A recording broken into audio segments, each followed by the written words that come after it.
Baik pemirsa, untuk juga kita membahas bagaimana evaluasi para saksi dalam sidang PHPU ini, sudah bersama saya pakar hukum tata negara Mas Refli Harun. Selamat malam, ya, Mas Refli. Dan juga bergabung bersama kami dari luar studio adalah dari tim hukum Prabowo Hatta, Bapak Erwin Karo. Selamat malam, Bang Erwin. Selamat malam, Mbak Afi. Baik, Bang Erwin, saya ke Mas Refli terlebih dahulu. Kita sudah lihat sejumlah kesaksian disampaikan oleh saksi dari KPU maupun juga dari tim Prabowo Hatta, bahkan juga pihak terkait Jokowi JK. Bagaimana komentar Anda dilihat dari kesaksian dan juga bukti yang disajikan dalam sidang ini? Iya, sejak pertama ya ketika saya melihat permohonan ini ya, lalu kemudian dikaitkan dengan pemeriksaan saksi, saya katakan memang tidak mudah gitu ya. Pertama, harus tidak mudah bagi pemohon kubu Prabowo Hatta untuk membuktikan dalil-dalil dalam permohonannya. Pertama kan mereka mempermasalahkan jumlah kemenangan ya 50,26%. Dan kita tahu sampai sidang hari ini ya tidak ada satupun saksi yang mengkonfirmasi soal angka-angka itu ya, dan tidak juga dihadirkan mungkin saksi yang bisa menjelaskan rekapitulasi yang 50,26% yang kalau dikonversikan 67 juta. Jadi karena itu menurut saya ini mungkin sesuatu yang barangkali sudahlah give up, dilompati ya. Saya tidak tahu, mungkin nanti Pak Erwin bisa mengkonfirmasi.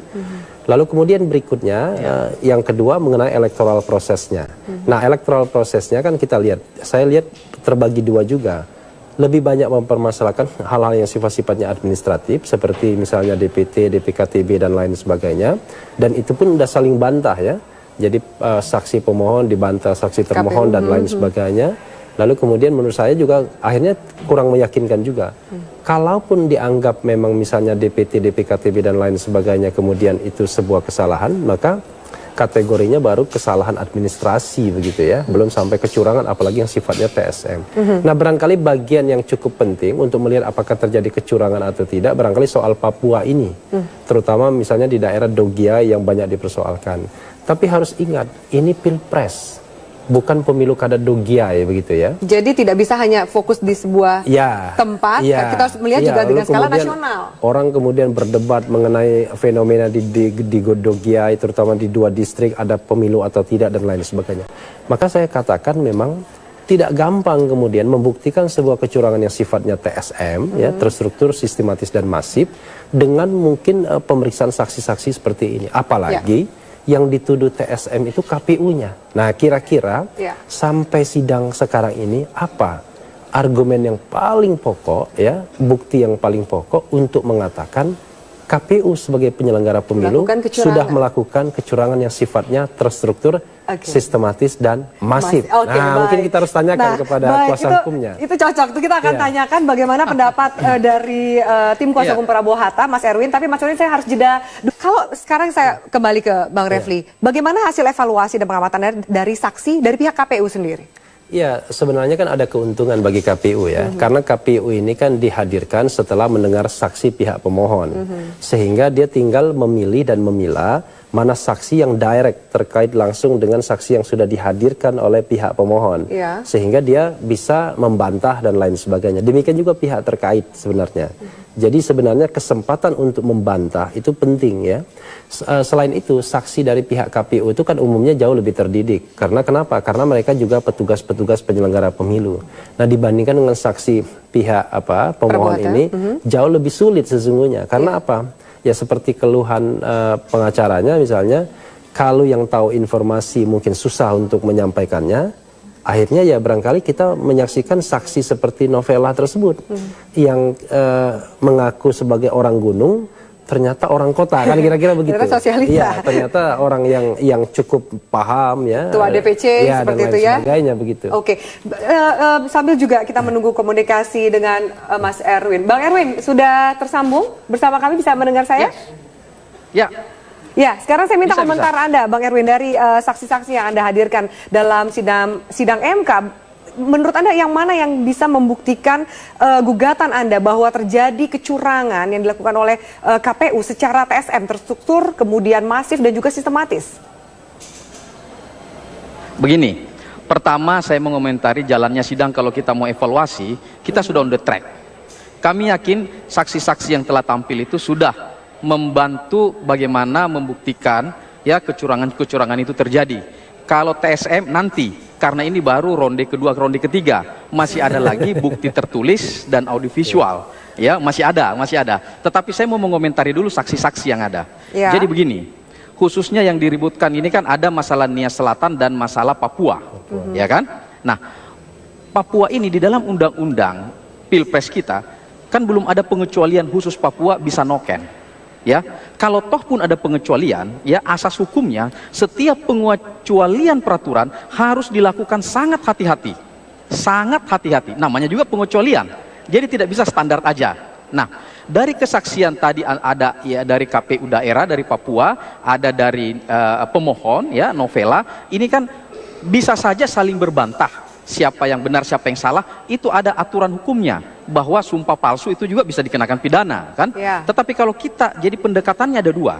Pendekatan kesaksian itu kalau kita sebagai penonton mau menilai ada dua. Satu, masalah aturan, yaitu prosedur, dan logika. Pertama, masalah aturan. Ya, masalah logistik tadi, ya. Logistik ini masalah aturan, itu setiap pengiriman logistik harusnya disertai dengan berita acara. Baik dari pusat ke provinsi, provinsi ke kabupaten, kabupaten ke kecamatan, itu harus disertai dengan berita acara. Nah, sedangkan kesaksian tadi dikatakan ada satu logistik yang diposkan di Nabire untuk 3 kabupaten. Sedangkan tanggal 8 masih ada di Nabire. Bagaimana bisa tanggal 9 itu bisa nyampe di sana dengan kondisi alam Papua seperti itu? Jawabannya pakai pihak ketiga. Pihak ketiga yang mana? Dikejar. Jadi logikanya bagaimana bisa terjadi kalau logistiknya tidak ada? Itu satu. Baik. Yang berikut adalah saksi dari KPU daerah tadi mengatakan bahwa dia dari provinsi sudah monitoring. Berarti dia bukan saksi fakta, dia cuma monitoring di provinsi mendapatkan laporan. Berarti dia tidak melihat langsung apakah terjadi pilpres di daerah-daerah itu. Karena dia katanya kan laporan, saya mendapatkan laporan. Nah, berarti bukan saksi fakta karena dia tidak mengalami langsung, ya kan? Nah, ini kan yang harus kita cermati, ya.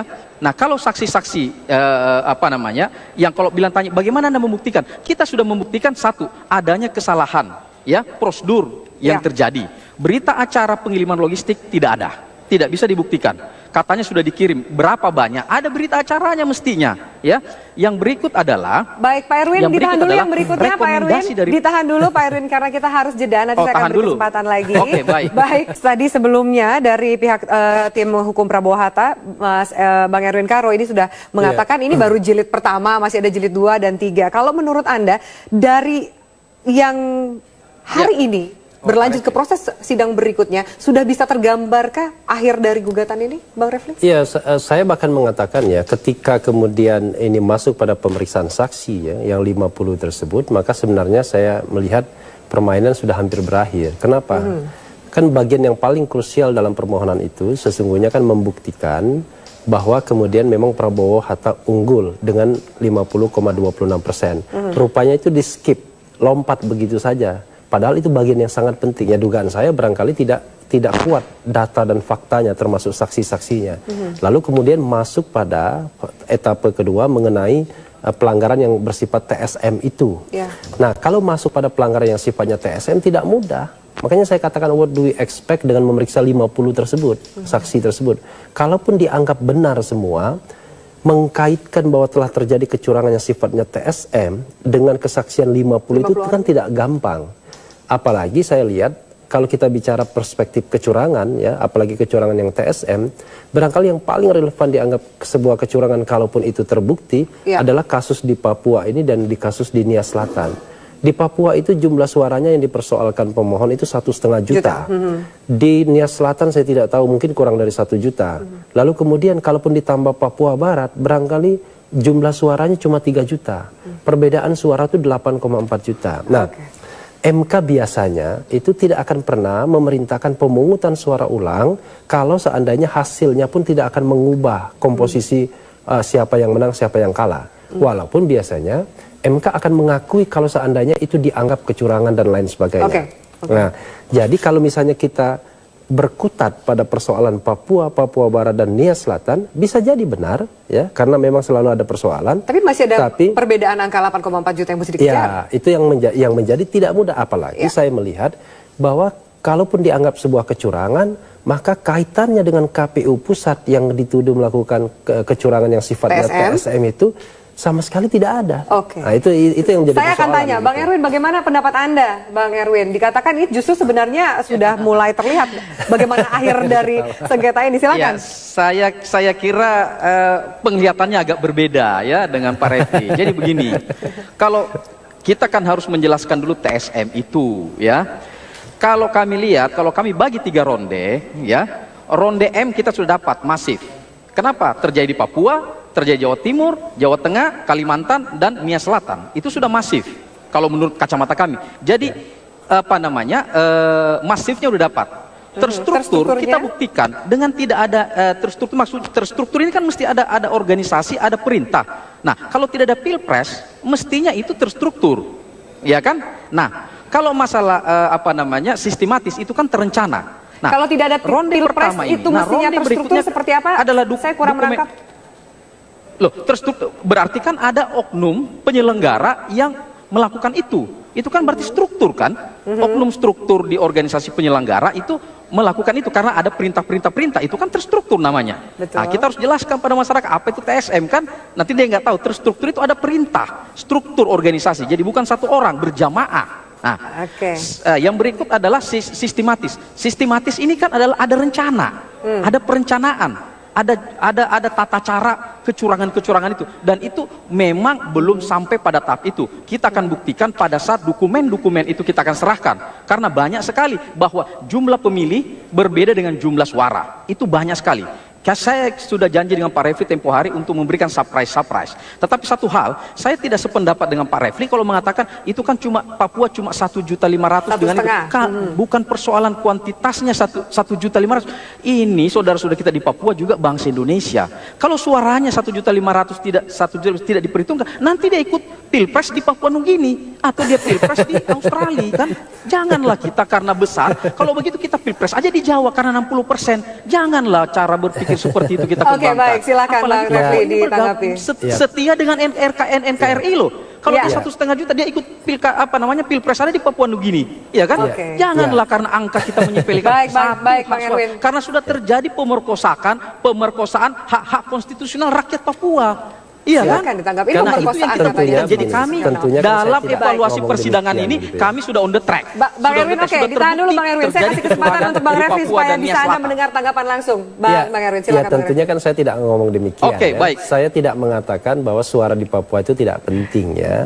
Tetapi saya bicara tentang logika permohonan. Secara kalkulasi. Iya, kalau misalnya kemudian perintah pemungutan suara ulang tersebut kalaupun terbukti kecurangan lalu kemudian tidak akan mempengaruhi hasil, biasanya MK itu tidak akan pernah memerintahkan pemungutan suara ulang karena kalau diperintahkan akan sia-sia juga. Ini luar biasa. Jadi persoalannya adalah bukan kita tidak menghargai suara Papua, tetap dihargai karena harus dihitung ya kan. Jadi every vote counted ya kira-kira begitu. Nah, tetapi masalahnya adalah kalau seandainya diperintahkan pemungutan suara ulang, maka itu kan tidak akan berpengaruh terhadap hasil kalau modalnya hanya Papua, Papua Barat, dan Nia Selatan. Nah, tetapi kan kalau seandainya ada daerah-daerah lain yang dianggap juga kecurangan, marilah kita buktikan. Nah, tetapi persoalannya adalah sampai saat ini ya persoalan kita tentang kecurangan saja belum selesai, apalagi kecurangannya yang sifatnya TSM. Tadi sudah dijelaskan, T-nya sudah, M-nya sudah, S-nya apalagi yang sifatnya kemudian signifikan untuk mempengaruhi hasil pemilu. Bisa saja TSM itu terjadi di satu tempat misalnya Dogiai, tapi kalau kita kaitkan dengan permohonan yang kemudian menggugat KPU pusat yang ada di Imam Bonjol, maka kemudian saya tidak melihat kaitan apa-apa antara perilaku KPU pusat dengan kemudian fenomena-fenomena yang tersebar ya, yang menurut saya juga sifatnya sporadis begitu. Oke, silakan Bang Erwin, kesempatan Anda untuk menanggapi. Tidak terlihat ada saya kira nggak sporadis. Ya memang saya dengan Pak Refli itu sudah sepakat Mbak Afia, sepakat untuk tidak bersepakat ya. Jadi kalau dikatakan demikian, karena yang kita permasalahkan bukan masalah Papua 1,5 dan di sini sekian, itu ada Jawa Timur ya, ada Kalimantan. Jadi ada beberapa dan dokumen-dokumen yang akan kita sajikan membuktikan yang kita persoalkan 20 juta. Itu persoalannya.